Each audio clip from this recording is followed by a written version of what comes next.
Hello students, conic section के part 3 के video में आप सबका स्वागत है। पिछले हमने 2 वीडियो में हमने इंट्रोडक्शन देखा कि कोनिक सेक्शन का डेफिनेशन को हमने पढ़ा था, और ये पार्ट 3 भी है। ये भी थ्योरेटिकल डिस्कशन है। कोनिक सेक्शन का इक्वेशन को हम लोग डिस्कस करने वाले हैं।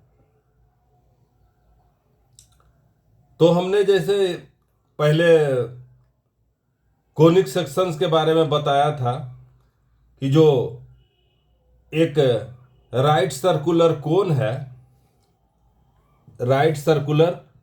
है, इस तरह से ये राइट सर्कुलर कोन है और ये इंडेफिनेटली एक्सटेंडेड है। अपर साइड भी इंडेफिनेटली एक्सटेंडेड है और लोअर साइड भी इंडेफिनेटली एक्सटेंडेड है, और एक प्लेन रहेगा। इस तरह से एक प्लेन, इसको हम फिगर में दिखा रहे हैं। यहां पर हमने बीच का पोर्शन इसलिए दिखाया है कि कोनिक को किस एंगल पर कट करेगा, इसके लिए हमने इस प्लेन को इस तरह से दिखाया है। ये मेरा कोन है, राइट सर्कुलर कोन को हम सिर्फ कोन कह रहे हैं। राइट सर्कुलर कोन को हम सिर्फ कोन कह रहे हैं। ये जो एक वर्टिकल फिक्स्ड लाइन है, और एक जो है वो जनरेटर जिसको हम कहेंगे, वो वर्टिकल फिक्स लाइन को, जैसे एक हम यहां पर लेते हैं, ये वर्टिकल फिक्स्ड लाइन है। हम ब्रीफ में एक डिस्कशन कर रहे हैं। ये वर्टिकल फिक्स लाइन है, एल हम ले रहे हैं। एक हम जो है, ये वर्टिकल फिक्स्ड लाइन है। अगर एक हम इंटरसेक्टिंग लाइन एम लेते हैं, जैसे हमने ये लिया, देखिए एम एक लाइन हमने लिया जो कि इंटरसेक्ट कर रहा है और इसके बीच में एंगल अल्फा बना रहा है। तो अगर हम एम को जो है फिक्स्ड वर्टिकल लाइन एल के अबाउट, अगर एम को हम रोटेट कर दें, जिसमें से एंगल अल्फा जो है वो कांस्टेंट होना चाहिए, अल्फा जो है वो कांस्टेंट रखते हुए हम लाइन एम को एल के अबाउट रोटेट करेंगे, एंगल अल्फा को कांस्टेंट रखते हुए, तो उससे जो मेरा फिगर जनरेट होगा उसको हम राइट सर्कुलर कोन कहेंगे। इसको हम राइट सर्कुलर कोन कहेंगे। एम का पोजीशन अभी इस तरह से दिखा रहा है, कभी ये इस तरह से पोजीशन हो जाएगा। ये एम का ही है। एम लाइन जब रोटेट करेगा तो इस तरह से जो बनेगा, ये देखिए, ये बनेगा इस तरह से। तो ये अपर पोर्शन का राइट सर्कुलर कोन बनेगा और लोअर पोर्शन का राइट सर्कुलर कोन बनेगा। राइट सर्कुलर कोन को हम लोग सिर्फ कोन बोलेंगे। राइट सर्कुलर कोन को हम लोग सिर्फ कोन बोलेंगे। तो इसी, और एक प्लेन जो रहेगा, इस तरह से एक प्लेन है। प्लेन और राइट सर्कुलर कोन का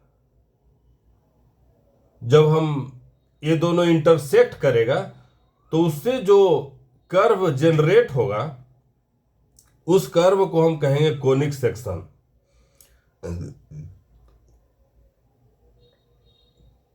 तो एक प्लेन और राइट सर्कुलर कोन का जो है इंटरसेक्टिंग क्रॉस सेक्शन जो रहेगा, उसको हम कहेंगे कोनिक सेक्शन।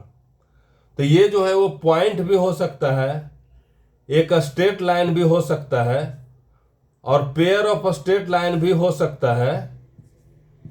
प्लेन और कोन का इंटरसेक्शन एक सर्कल भी हो सकता है, या इलिप्स भी हो सकता है, या इस तरह से कहेंगे पैराबोला भी हो सकता है, ये हाइपरबोला भी हो सकता है।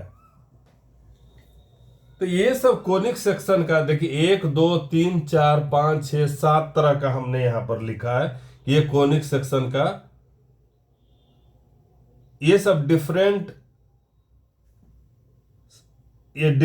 जो है वो कर्व बन सकता है। डिफरेंट कर्व है जो कि बन सकता है। और इसमें कहने का मतलब है ये जो भी हमने ज्योमेट्रिकल फिगर यहां पर हमने खींचा है वो कोई पॉइंट का एक लोकस है। अगर पॉइंट जो है वो मूव करेगा तो इस तरह का फिगर को जनरेट करेगा, इस तरह का फिगर को जनरेट करेगा। तो उसके बारे में हम लोग जो जनरल इक्वेशन के बारे में हम लोग पढ़ने वाले हैं, जनरल इक्वेशन ऑफ कोनिक के बारे में हम लोग पढ़ेंगे। एक ऐसा इक्वेशन लिखे कि जो कि सभी को ये रिप्रेजेंट करेगा, एक ऐसा इक्वेशन लिखे जो कि सभी को पॉइंट को भी डिनोट कर सकता है, वो स्ट्रेट लाइन को भी, पेयर ऑफ स्ट्रेट लाइन को भी, सर्कल को भी, इलिप्स को भी, पाराबोला को भी, हाइपरबोला को भी, ये सभी को ऐसा इक्वेशन हम लिखना चाहते हैं कि जो सभी फिगर को डिनोट करेगा। जैसे हम ये एक जनरल इक्वेशन ऑफ कोनिक, हम लोग इसका हेडिंग देते हैं general equation of conic, general equation of conic, conics या कोनिक सेक्शन कहिए या कोनिक्स कहते हैं। तो ये इसका हम लोग जनरल इक्वेशन निकालने वाले हैं। तो जनरल इक्वेशन निकालने के लिए कोनिक का जो डेफिनेशन है उसके बारे में हम लोग बात करते हैं। तो एक पॉइंट है P, सपोज कीजिए एक पॉइंट है P, एक फिक्स पॉइंट से जिसको हमने, एक फिक्स पॉइंट है S है जिसका कोऑर्डिनेट हम अल्फा कॉमा बीटा लेते हैं, S को हम फोकस कहेंगे। और एक वर्टिकल लाइन है या एक जो भी फिक्स्ड लाइन है, वर्टिकल नहीं इसको कहेंगे फिक्स्ड लाइन है, इसको डायरेक्ट्रिक्स कहेंगे, डायरेक्ट्रिक्स कहेंगे। और एक पॉइंट इस तरह से मूव करेगा, सपोज कीजिए यहां पर एक पॉइंट P है जिसका कोऑर्डिनेट हम x, y लेते हैं। तो इस तरह से ये मूव करेगा।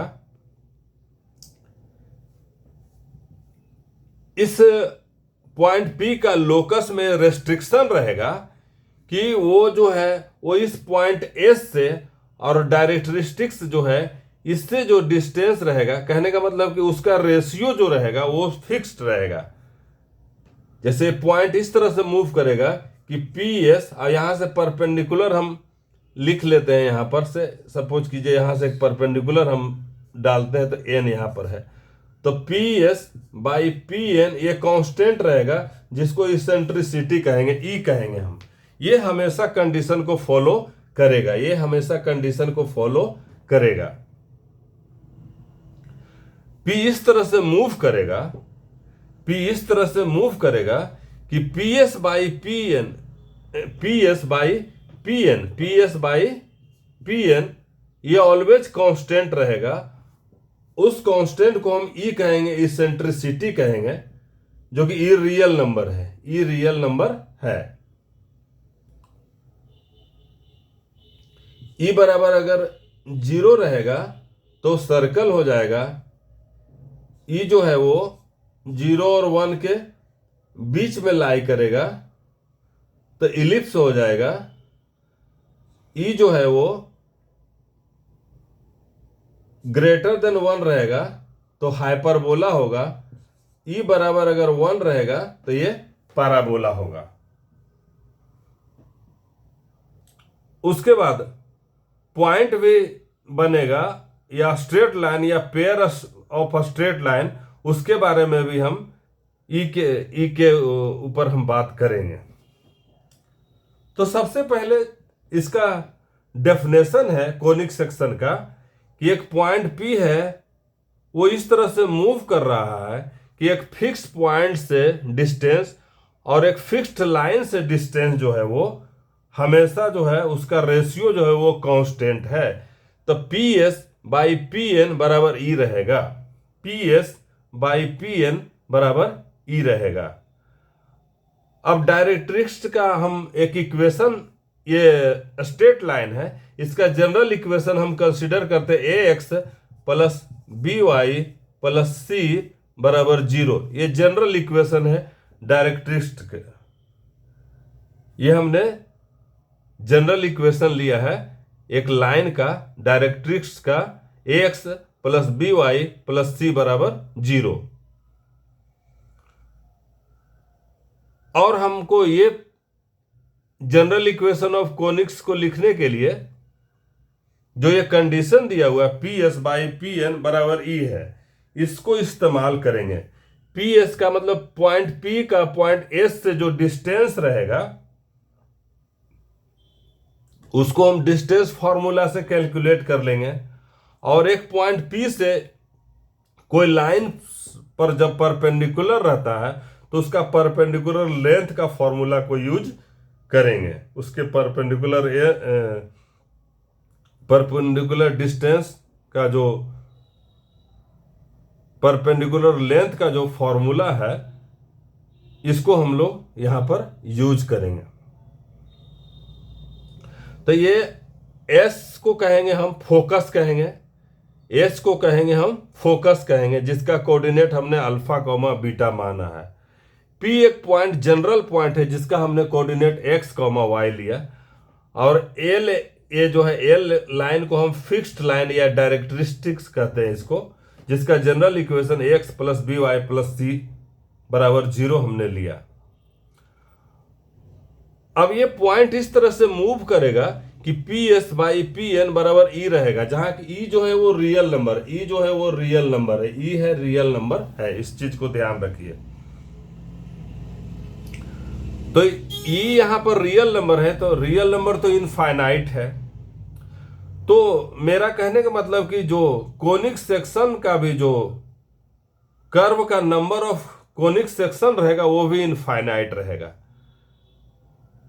इनफाइनाइट सर्कल रहेगा, इनफाइनाइट इलिप्स रहेगा, इनफाइनाइट पैराबोला रहेगा, इनफाइनाइट हाइपरबोला रहेगा, इनफाइनाइट स्ट्रेट लाइन रहेगा, infinite pair of straight lines रहेगा। इससे हमको समझ में आता है। अब P S by P N को हम यूज करते हैं इसका जनरल इक्वेशन लिखने के लिए, जनरल इक्वेशन लिखने के लिए। तो पी एस यहां फॉर्मूला हम लगाएंगे, पी से एस का फॉर्मूला हो जाएगा x minus alpha whole square plus यहां y minus beta whole square, ये अंडर रूट। ये देखिए लेंथ यहां से पी से एस का लेंथ हो गया बराबर ई इसको कहेंगे ई इंटू पी एन, उधर कर देंगे पी एन, तो पी से एन का लेंथ। तो इस लाइन में हम रखेंगे एक्स का वैल्यू, वाई का value a x plus b y plus c divided by x का कोफिशिएंट ए स्क्वायर, वाई का कोफिशिएंट बी स्क्वायर, इसका अंडर रूट।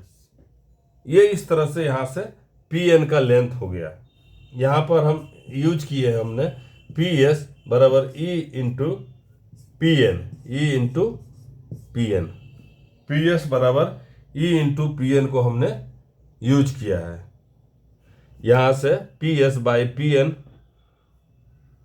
बराबर ई को हमने पी एस बराबर ई इंटू पी एन लिखा है।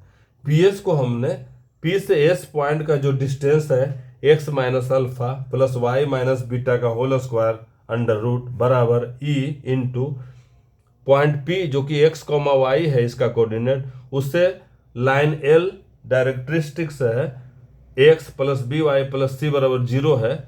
तो कोई भी पॉइंट से कोई भी लाइन पर जो परपेंडिकुलर लेंथ होता है उसका हमने यहाँ पर रिजल्ट यूज किया है। इस लाइन पर एक्स कॉमा वाई कोऑर्डिनेट को हमने रखा और एक्स का कोफिशिएंट ए है उसका स्क्वायर और वाई का कोफिशिएंट बी है उसका स्क्वायर अंडर रूट। इस तरह से हमने एक, तो ये जो रिलेशन है ये कोनिक सेक्शन का डेफिनेशन से आया है। ये जो रिलेशन है वो कोनिक सेक्शन का डेफिनेशन से आया है। अब हम दोनों तरफ अगर स्क्वायर कर देंगे, दोनों तरफ हम स्क्वायर कर देते हैं, तो x minus alpha square plus y minus beta square बराबर, ये स्क्वायर हम कर देंगे तो स्क्वायर रूट खत्म हो जाएगा, e square into a x plus b y plus c by ये हो जाएगा इसका स्क्वायर बाई ये हो जाएगा a square plus b square, या अंडर रूट रखेंगे तो ये इसका अगर हम नीचे में इसको सेपरेट रखते हैं, सिर्फ इतना को लेते हैं, तो ये नीचे में इस तरह से हो जाएगा। तो इस तरह से मेरा एक x minus alpha whole square plus y minus beta whole square बराबर ई स्क्वायर और a x plus b y plus c whole square by a square plus b square, इस तरह से मेरा रिलेशन निकला। तो इसको जब हम जब इसको सोल्व करेंगे, देखिए x square plus alpha square plus 2x alpha आएगा, फिर y square plus beta square ये माइनस 2x अल्फा आएगा, माइनस 2y बीटा आएगा, पूरा अगर हम इसको एक्सपैंड करेंगे इस तरह से। फिर हम ई स्क्वायर, इसको हम ए प्लस बी प्लस, इसको जब हम एक्सपैंड करेंगे तो एक्स स्क्वायर का कुछ कोफिशिएंट आएगा, वाई स्क्वायर का और एक्स वाई का भी कोफिशिएंट आएगा और कांस्टेंट टर्म भी रहेगा।